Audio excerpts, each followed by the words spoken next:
Thanks so much for coming today, Poppy, and it's always an absolute pleasure to talk with you, and welcome everyone today. I think we've got a great crowd, really looking at really how we can actually start to build that mentally fit culture, and really how to then lead. Our conversation is about leading, with strength and amplifying trust and enabling that resilience. So today we're going to be exploring how leaders can help people show up at their best every day, and how you can harness your team's strengths and the benefits of that.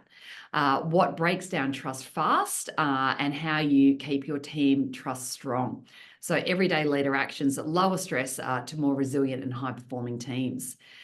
I also want to just quickly acknowledge that may have had some confusion around the timing for today within the registration process. We've actually got 45 minutes, but if you do only have 30 minutes earmarked and you do need to drop off, that's fine. The session is being recorded and will be sent out in the next few days if you do have to drop off or miss anything there.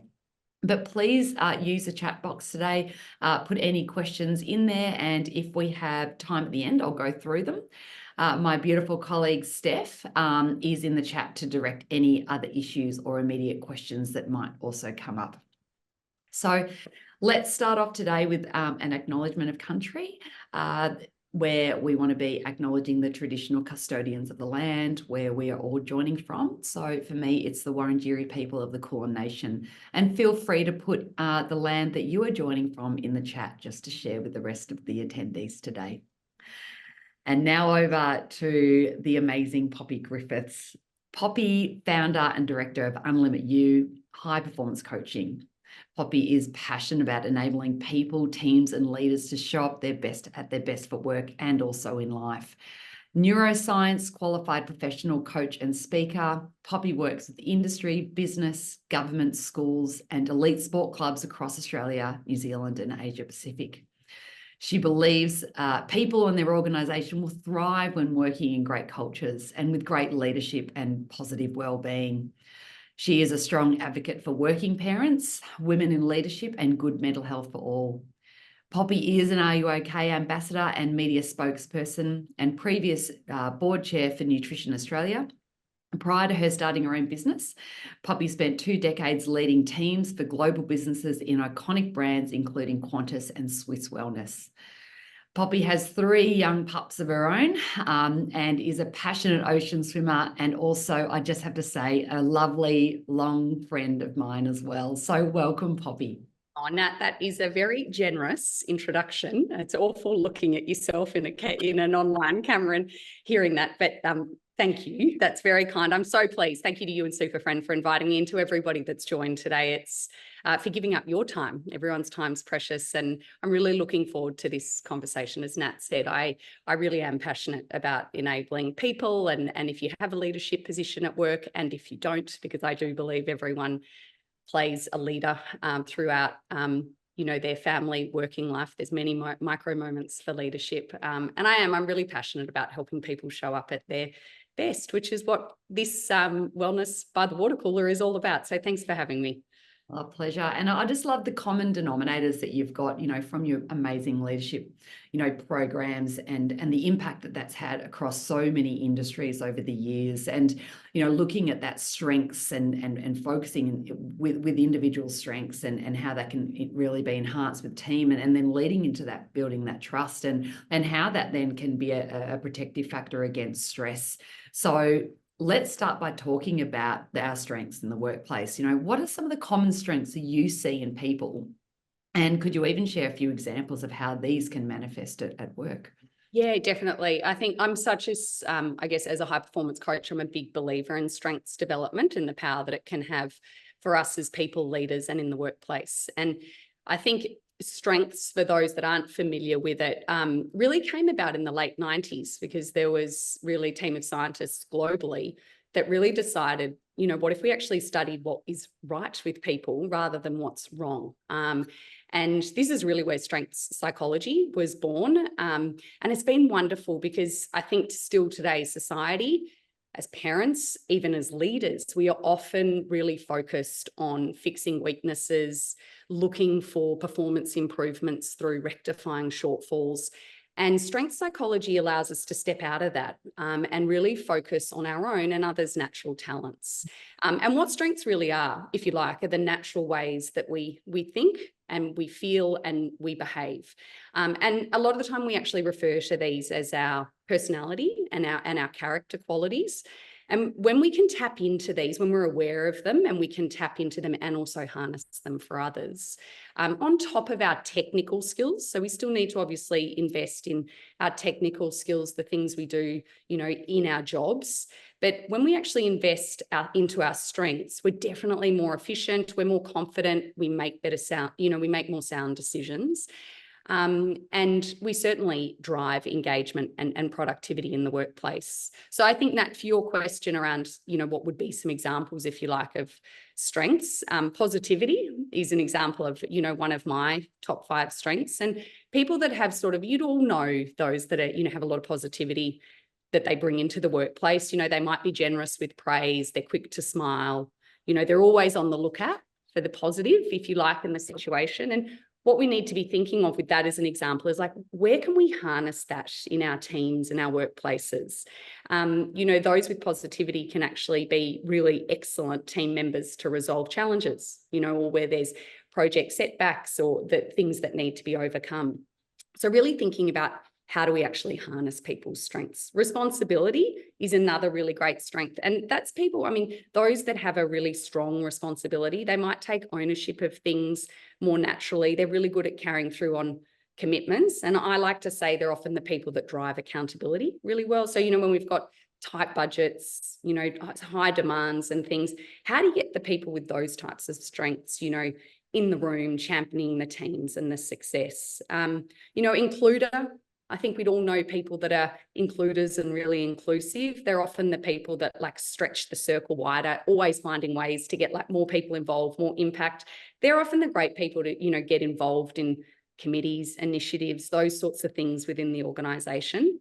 And empathy, like empathy is another great strengths quality, you know, being able to actually understand how people think and feel, being able to take that perspective. And you know, we all know those with great empathy in the workplace are terrific at being able to, I guess, you know, be that person that's able to help others, you know, solve potentially personal challenges or challenges going on in the workplace. So there's a raft of different strengths, but I definitely, they think of them, if you're wondering what yours are or what your teams are, it comes down to as simple of think about the way you think, feel and behave. They're often the means that really unlock what our strengths are. I love that think, feel and behave, Poppy, because it's all about being able to be consciously aware of who you are and what you can actually bring to the table. And it doesn't always have to be the skill set from a technical perspective that you might actually have in a workplace as well. So you can have those people that might be the empathy, but they could be, again, on the ELT team or the socializer, or you can move these around, because it just really, it starts to again, which we'll get up to, you know, about building psychological safety and that element of trust. But it is, you know, when we can start to focus on people's strengths, it's amazing from a positive reinforcement perspective that people don't always think that they need to attain to be something better all the time. It's like, what I can actually bring to the table is something I can really teach others to be able to bring. Yeah, absolutely. Yeah, I love that, Nat. Like, what do I bring to the table? I often say to people, your strengths come down to where do you think you add the most impact? Like, if you think about all your contributions at work and your team's contributions, where do you add the most value to others and to the organisation? And equally to, what are the things that light you up, that you're passionate about? Because when we can tap into those things and focus our own time and others' time more on where they're adding the most impact and what the things they're passionate about, chances are that's harnessing their strengths. We can't ignore technical skills, as you've said, Nat, but like our technical skill performance, when we're actually overlaying it with our strengths, it really does become a superpower, if you like, for more optimal performance. So I love that. And I think that sometimes we can lean towards, you know, perfecting people to strive for excellence. You know, we're in a very, you know, competitive environments across all industries. But why do you reckon there's a lot of emphasis on fixing the weaknesses? Like, how can we how can we move people to more towards focusing on this, the strength? What might be a little bit of that rationale that people can take away today to create this approach within their own workplaces? I definitely think it comes down to human psyche and long ingrained, traditions in society around the need to fix weaknesses. And even, I mean, look, from a science point of view, the traditional thinking goes that, if you're already good at something, we don't need to worry about it. We just maintain that. And then we work on the stuff we're not as good at, right? And at work, this might see a leader take that sort of let fix it approach with their team members, where you think, okay, Jane has that area for improvement, and then we're going to develop an improvement plan on that area of weakness, if you like, for Jane. But, the truth is, and, just by way of example, using Jane as this, if you really wanted Jane to become, a whiz with numbers, and Jane's actually always struggled with numbers, it's unlikely that, Jane's ever going to be your whiz accountant or statistician or business analyst in the team. But perhaps, Jane's got this really natural empathy. And, how do we tap into that empathy? Likewise, somebody that doesn't have as much empathy, the truth is we can always learn these human skills, but and certainly find ways to manage the things we're not as good at. We obviously need to manage those things, our lesser strengths, if you like. But, people that are, less in natural empathy, right, they're unlikely to suddenly become the most empathetic team member in 6 months' time.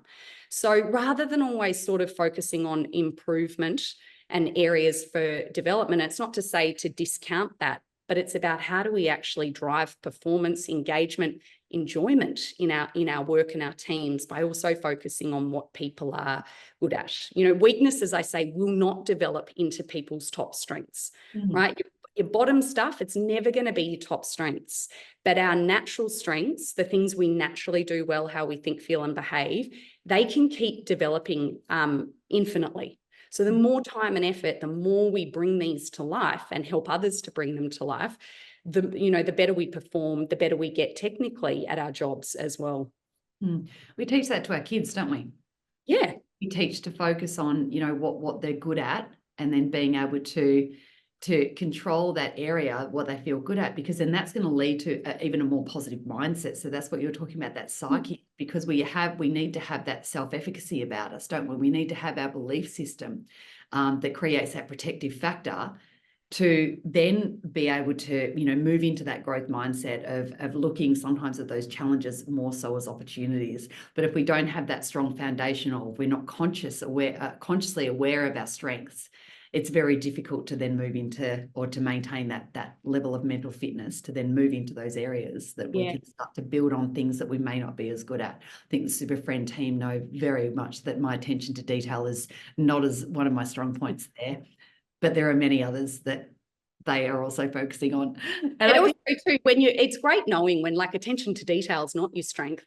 Well, what are the systems that I have to pop in play to ensure that doesn't let me down? Who are the people that are really great that I work with that have great attention to detail? How do I, leverage what they're good at to get the best outcome for, SuperFriend in this example? We need to be aware of the stuff we're not as good at, but absolutely from a growth mindset, our ability to excel, if you like, and also to reach our goals and do, I guess, performance of tasks, if you like, in the workplace. We do that with far more excellence when we can consciously do and apply the strengths to these things. I love that. And I think that, that around that leadership piece, being and that collaboration, so important to understand who you're working with, and understanding their strengths. But as a leader, what strategies would you be able to provide the leaders that are on this webinar today that you have found effective, that they can then start to enhance this level of collaboration and identify the strengths within their teams? Yeah, a great question. I like it too, how you touched on team strengths, Nat, because the truth is we all have individual strengths, but where it becomes a superpower for our teams, if you like, is when we know each other's strengths as well. Because then guess what? We all play to them, right? We can all play to what we're naturally good at, and that just amplifies. So invaluable to know each other's. So I guess, back to your question, how do you actually, I guess, identify and then, utilize people's strengths? I say ask people to begin, right? Ask people you work with, like, what do they think they do naturally well, right? Again, back to what we said earlier, where do they think they add the most impact, right, in the team or the organization? And also too, what do they love doing? Like, so often we don't have these basic conversations, and we don't then, we don't get the opportunity to then say, okay, if they're the things you do well, where we feel you're having impact and you love doing, how do we amplify more of that, right? So, we need to ask people. That's number one. I think, as I said, to getting people to share their strengths. So it's one thing to know them yourself, to know it in a one-to-one relationship with, your direct report and manager. Great. But, let's get teams to share their strengths together, right? Everyone identifying what they're naturally strong at, and then everyone being able to, I guess, openly communicate and share that and find ways to do that. Is it, sharing wins in project meetings where people did things well, what were the strengths they used to do that? Is it when you're constructing like project teams? I know at Swiss often too, like we actually looked at the construction of project teams and initiatives by thinking about what were people's strengths and having a diverse pool of strengths so that everyone was bringing something different into that project team. An amazing way to get great innovation. There are definitely formal strengths assessments. Sorry, Nat, I think you're about to say something. No, keep going. There's formal strengths assessments, which I will pull out. And so I'm sure lots of people on this webinar today might be familiar with some of those, but the VIA, which is the Values in Our Action Character Strengths Survey, that's a freely available assessment, takes 10 minutes to do, and it will give people a sort of a 24 profile list of strengths. I just say to teams, that's a great place to start, to holistically get an understanding of, and it's fun. I often say even to parents, like if you've got kids there's a child version as well. If you've got kids over the age of about 11, great thing to do with families. Yeah. And Gallup Clifton Strengths is another well-known one that I use and many workplaces use.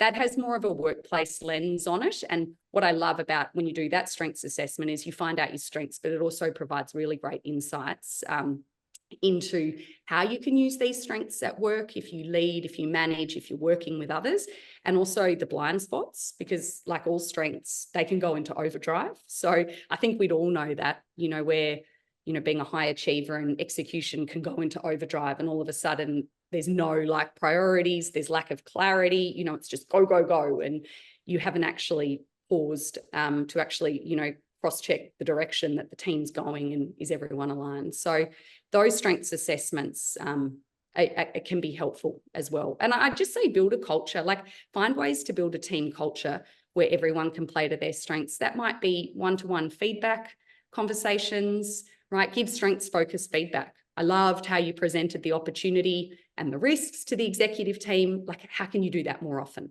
right? By way of an example. Even in performance reviews, again, like set goals that are actually enabling people to use their strengths rather than just KPI results, sales-driven targets. How do we actually help people set goals for their career advancement that will also enable them to utilize their strengths? And even looking at role remits, that's another great example. Like, are people actually doing the things they're good at? Like, do one or two things need to be rejigged in people's role remits? And role expectations too. Another great exercise I often do with leaders and teams is think about what the role expectations are of yourself and your team members, get everyone to jot down a few things, and then actually think about, well, how do I utilize my strengths to ensure that I'm meeting and exceeding those role expectations? There's heaps of different ways, but hopefully some of those ideas give people a few tricks in the back pocket. Yeah, that's it. That's what we were talking about before we started this webinar, isn't it? It's about taking away what you believe is actually going to align with your leadership skills or your team's leadership skills, and also then be helpful within your workplace setting. Because there's just so much. And I think what I take out of that that you've just spoken about is giving the detail. Like, so when you're showing the strength off is that, it was really valuable when you did ... and actually providing that level of detail. It firstly shows that you're listening and you're observing your team and your team members. But it's also then highlighting to them what you found really helpful by way of, a single project or a multi-pronged project. But it's something that I think that if people are going to want to understand and acknowledge and reinforce that, they're more likely to then build upon that skill set and bring it to the table more often. So more often than not, we can get stuck in, well done, you've done a great job, but really starting to hone down in on that little bit more detail. Again, over performance reviews, but, shout it out loud at SuperFriend. We have a great bell, and we use a bell for different reasons, and really highlighting people's strengths is one of them, especially when we've got project completion. Yeah, like strength spotting, saying, hey, like Nat did this really well. And the important thing on that is, and the impact is X. A lot of the time, to your point, when we're talking about specific feedback, we talk about a behavior and it's like, great, let's do more of this. But we can also fail to actually share the impact. And people are really motivated when they understand what the impact is of something that they've done. So Nat did that presentation really well. And the impact of that is that, the stakeholders are now one step ahead in signing our contract. Like being able to actually share for good and bad feedback. When I say good and bad, I mean affirming and constructive feedback. Be really mindful of actually sharing the impact of people's behaviors. It's a great way to sort of, I guess, drive the behavior changes that you're seeking. Yeah, I love that. And let's switch then into gears, because I think that's a really good segue into building the trust. And it's such a crucial element, isn't it, with any team? Being able to, exactly what you were saying, that the highlighting the strengths, that you're able to show that people are part of a bigger picture, not just part of the small cog that might be, in a big wheel, because we want to be able to people to have that transparency and really just to really create the sense of purpose as to why they're at work and they do what they do. But to really, workplace is such a part of our identity, and we want to be able to highlight our strengths that we can, again, bring from our personal life into our workplace. But a lot of people really do require that level of psychological safety. And we know that level of psychological safety, one of those foundations is trust. So what are some of the common things that can really break down trust in our teams and workplaces? Good question. And I think too, I like obviously your link immediately, Nat, to psychological safety and trust, because the truth is we sort of, we all understand trust broadly speaking, but it can still be a bit of an abstract concept. And I guess in the workplace, trust is, what is it really strongly linked to, which is really important, is psychological safety, and obviously psychosocial hazards and risks, all those things that have now become, pretty or more common language in workplaces, which is great. Trust is obviously very strongly connected to driving good psychological health for people and reducing psychosocial risk and building that psychological safety. I think what breaks down trust, it probably pays to understand first that there are three core drivers of trust. And what I mean by that, if we want people to be influenced by us, to trust us, and to have that trusting relationship between one another, we need to experience three core things.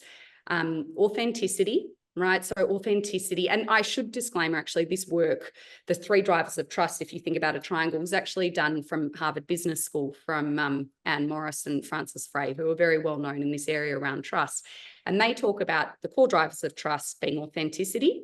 We need to be the real us. So people are far more open to trusting us and being influenced by us when they feel that they're interacting with the real us. And we all know that if somebody's not being authentic with us at work, like bang, bang, trust breaks down pretty quickly. So that's number one. The second driver is empathy, right? So we need to be able to show care and compassion to how others might be feeling, right? And willing to take on the perspective of somebody else. We cannot relate always to the situations that people are in, but we can unlock our empathy by really trying to look for the emotion that person might be showing, right? That's the way they, worried, anxious, upset, angry. What is it? Because when we can tap into that emotion, we know what those emotions feel like. So that's a really great way to be able to, I guess, tap into empathy. But likewise, no empathy is a breakdown of trust. And logic, right? So Anne Morris and Francis Frey talk about logic as the third core driver of trust. And what I mean by that is we need to be providing sound judgment. We need to be showcasing sound decision making. We need to be consistent, certainly as leaders as well, just consistent in how we behave, but also being able to demonstrate that capability and competence in what we do and what we say. We don't just talk the talk, we walk the walk, we follow through on what we do, and we're clear and concise, right? And when we can bring authenticity, empathy, and logic, that they're often they're the three drivers, if you like, that will create a more trusting relationship between people and a more trusting environment between teams. And without those three things, unfortunately, trust breaks down quickly. Yeah. And it comes also down, like to be able to do that really well, like a lot of the area is active listening. It's just sitting back and listening and understanding the baseline even of an employee, especially around when they are feeling overwhelmed or stressed, and what their reactions may be. And that, once we actually understand the person, to be able to get what they actually might need within that situation. And that's probably then when the logic kicks in. So I could see, it's so important, to be able to have those three drivers to start to create trust. And it can be really difficult. We do a lot of work in leadership at SuperFriend, and, just to even sometimes, why you become a leader is because you've actually had the capabilities, or you've been there for a certain tenure. That's why you've gone into the leadership. But what about the humanistic skills that are required for those components? And so we see that there's that sometimes there's that gap there. But what have you seen, when you work with leaders? We've got to work on our human skills. I was just Nat, sorry to cut you off there. I was going to say where we go wrong is we actually don't think enough about, I actually have to work on my human skills as much as my technical skills. And that has never been more apparent when we step up into leadership. And often we do get leadership roles because we're technically very good at what we do, but we need to obviously be investing in those human skills. And certainly that's why I love seeing there's a lot more we're seeing in workplaces today around that sort of human-centered leadership, which is what I say is actually just about building people's human skills. They're soft skills, although I call them pretty hard skills. Well, you know what, I call them human skills. I think they're not soft. Human skills, yeah. Like they are hard. They're hard because they've got to be conscious. They're the hardest skills you'll ever need. They are the hardest skills because it's 80% of the work's done when you can actually create the soft skill, because you're actually listening. And it's, as you just said, it's a conscious effort. Well-being is a discipline. And that goes for everyone, and whatever we want to really be working on it. And, so what might be some of, and I know you've got plenty, but practical tips or daily habits that we can maybe even adopt within workplaces, start to build or maintain some of those trust bonds with the people that we work with, because we can see the consequences of when there is low trust. We can see that, what that actually does by erosion in teams, how people leave, how it's difficult to attract, and how a toxic workplace culture can build if you're not conscious of it. Yeah. What can we do to protect that? I think I love what you said earlier, Nat, too, about active listening. Like, look, we all hear this time and time again, but as leaders, as people, one of the biggest things that we can do to build trust is to listen, right? To be accessible, be available, and listen. And I think, unfortunately, our downfall as humans is that we want to fix, right? How many of us are in situations where it's like, oh, this is terrible. Like, I'm feeling a lot of sympathy or empathy for this person, and I just want to fix the problem. And we go straight into fixing mode. And a lot of the time, actually, people aren't looking for fixing. I mean, you ask children this question, right now, do you want me to listen to you, or would you like me to fix? And studies show like 80% of the time, kids will say, I just want you to listen. Same goes for adults. So listening obviously is and making the time to be able to listen and be okay with not fixing, right? Being okay that sometimes there'll be silence, there'll be awkward, but that's okay. Your role often is to support more so than actually trying to find the solution or fix it for the person. I think if you, back to your question, Nat, about how, like some basic things of how do you keep trust strong, I'd probably answer that in the realm of the 3 core trust drivers I've just shared here today. So thinking about authenticity, well, how do we be the real us? How do we show the real us to others? Get to know people. Yeah. Okay. Again, like actually get to know people that you're working, what lights them up, what are they passionate about, share what lights you up, what you're passionate about. So often in the workplace, especially remote, hybrid, we don't actually now take the time to shine the light on the authentic us. It prevents us from being able to have these conversations where we can identify people's strengths. And I think it also, authenticity is really about not being afraid to be vulnerable, if you like. So if you are working on something, if there is a challenge or you need help or you need support or you're finding something really hard, like don't be afraid to ask for help. And the literature will say the more senior and the higher we get in leadership, it's almost this unwritten rule that we need to have all the answers. We can't possibly make a mistake. We couldn't possibly ask for help. But all that we're doing in that case is not only not being authentic, but actually disempowering those that we lead to help them grow and develop as well. Yeah, I love that, Poppy. That's so true. Is it bringing your authentic self? How do you build relationships when you've got a mask on yourself? Yeah. And it's an interesting question about why people are not bringing their authentic selves to work, and then believing that they should be creating a high performing team when the foundation of trust isn't there. Also, really interesting that you said about the higher the seniors got, the more they're actually expected to know the answers, especially in the realm of mental fitness. We don't, no one is expected to know the answers, but the active listening piece is again so important, because we can be the guider. We don't need to be the person with the answers. We're not the yoga. When you're earlier in your career and you have a senior person come to you and say, hey, look, I need some help with this, or I'm a bit unsure, can I have your input? Wow, that feels good. Like, wow, that person is seeking me out for my input and my contribution. And, again, way to be able to showcase your strengths and, bring your impact and contribution. And as leaders, we owe that to those that we're influencing and those that are wanting to follow us, because we're good leaders.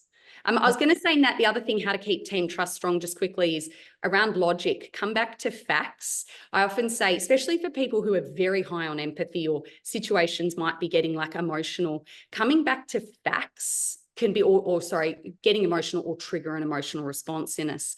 Facts are really helpful to be able to anchor us, I guess, to, the rational.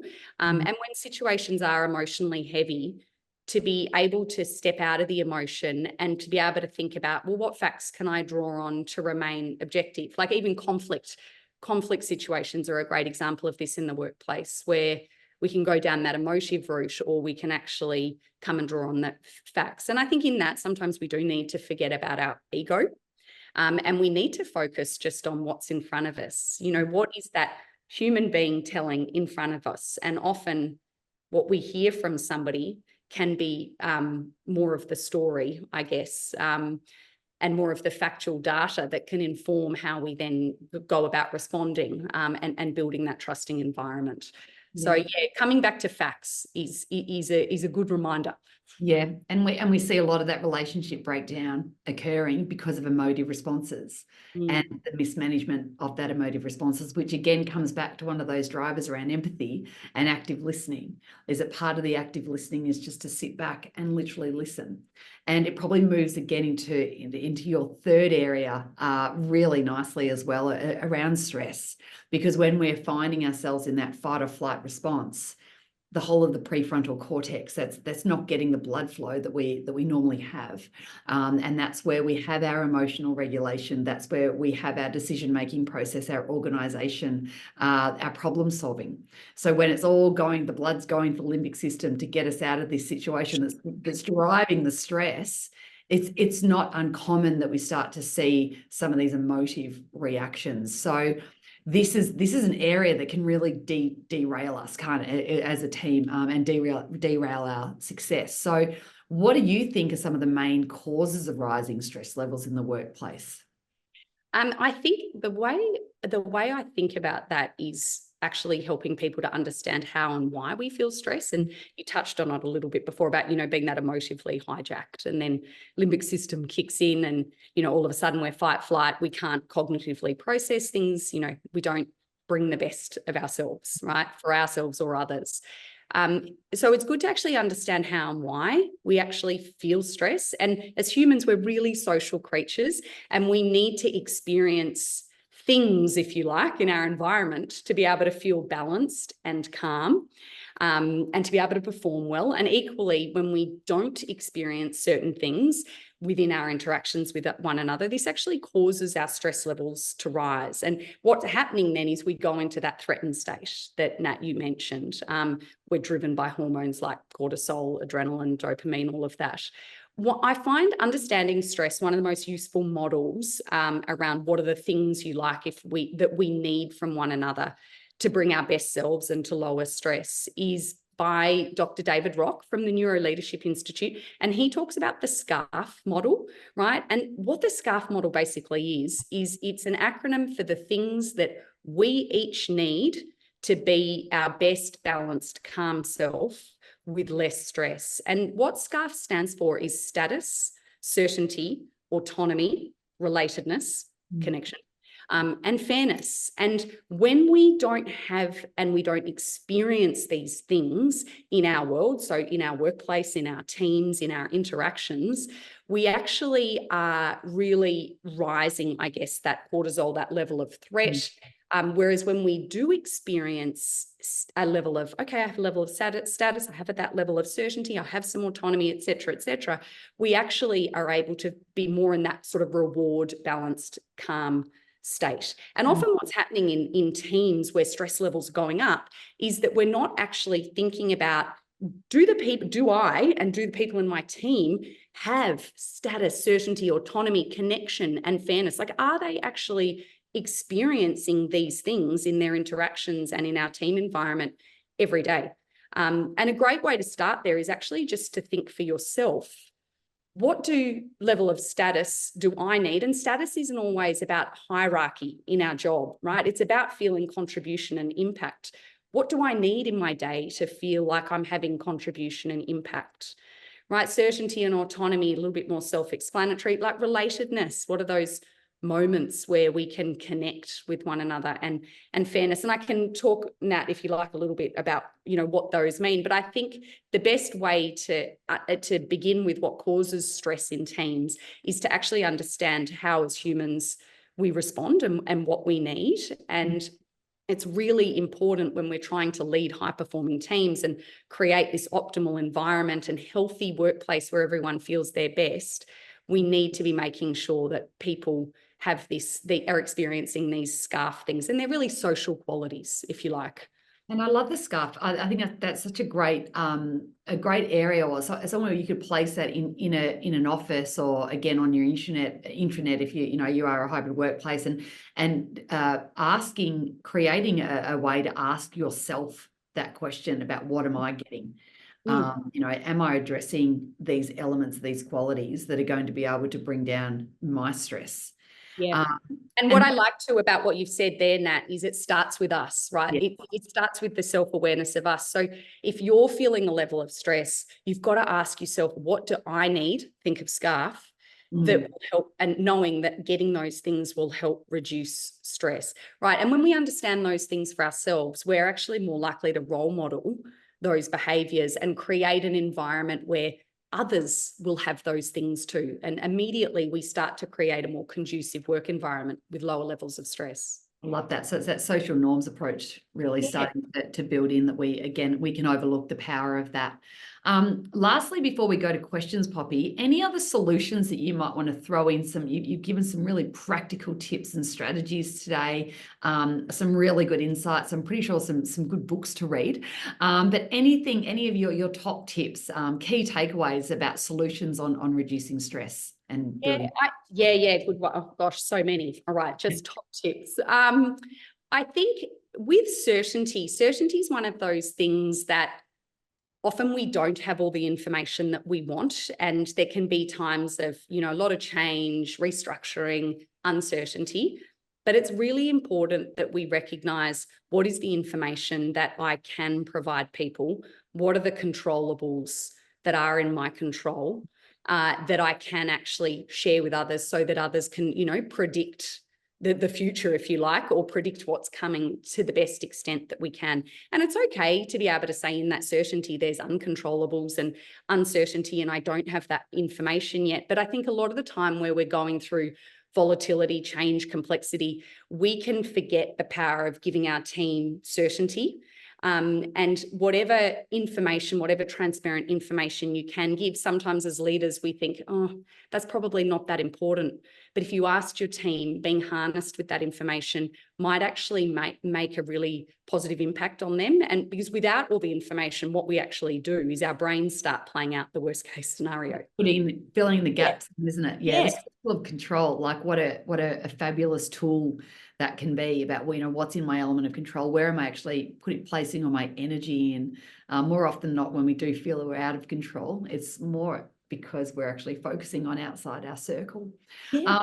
And look, I'll stop there, because what we'll do is we'll go into questions, and I'm pretty sure there'd be many people would be really wanting to learn a little bit more. So feel free to reach out to Poppy after this chat today, or Wellness by the Water Cooler, and come and reach out to us, and we'll be again sending around some extra information after this chat as well. But you know, we so far, what we'll focus on is capability, you know, looking at our 5 domains, safety and work design, and leadership roles in building, focusing on a strengths-based approach and building the trust, and reducing stress within our teams.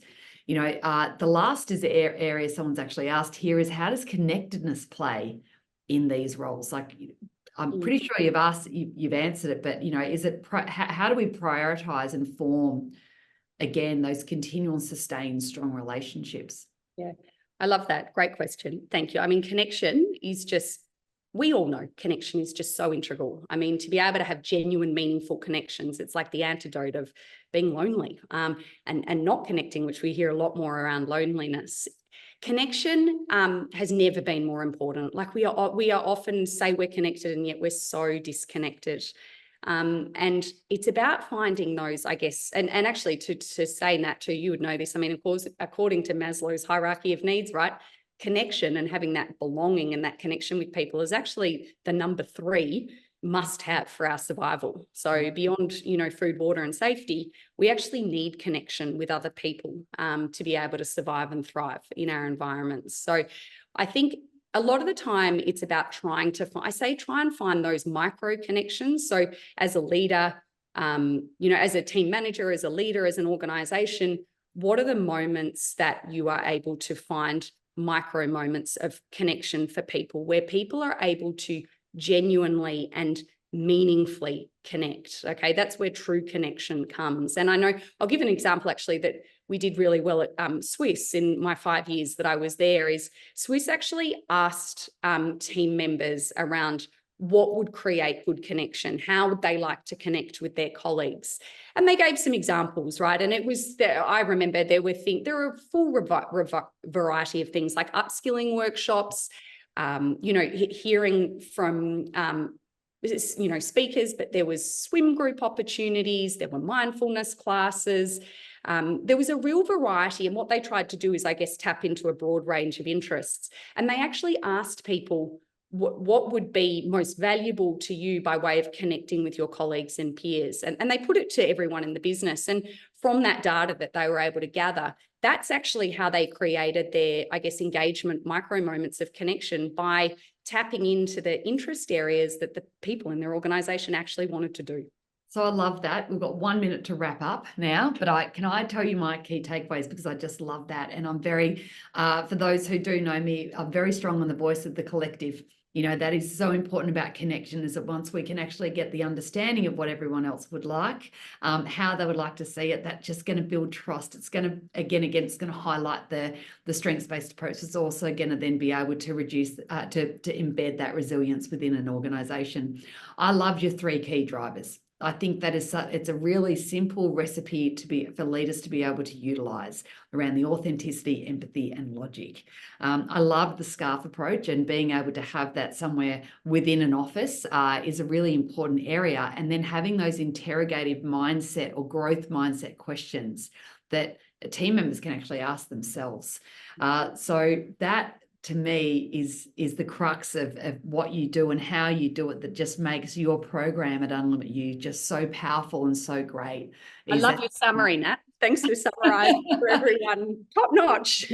I hope. Look, I often say, and I said to you on this call earlier, if everybody walks away with 1, 2, 3 things out of today that they can practice and pop in play for themselves as a leader of self, but then also for their teams and organisations, then wonderful. And I hope that brings some positive influence and impact and change if there needs to be changes too for you. So thank you so much for having me. Poppy, you've been fabulous. Thanks everyone for attending. As I said, the recording is going to be coming around shortly, but any further questions, please don't hesitate to reach out for us. Thanks again, Poppy. I'll see you soon. See you soon.